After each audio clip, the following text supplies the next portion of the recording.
अनुसुयात्री सुकुमारा दत्त दया घन दयावरा पद्मकमण्डलु गदाधरा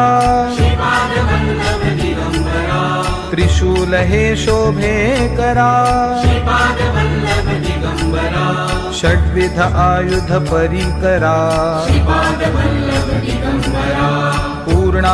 पूर्णानन्दावतारा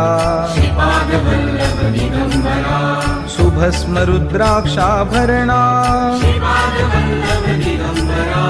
भवभय दुःख निवारणा काषायाम्बर वसनधरा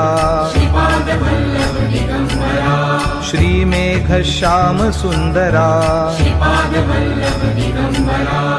अवधूता हे गिरिवरा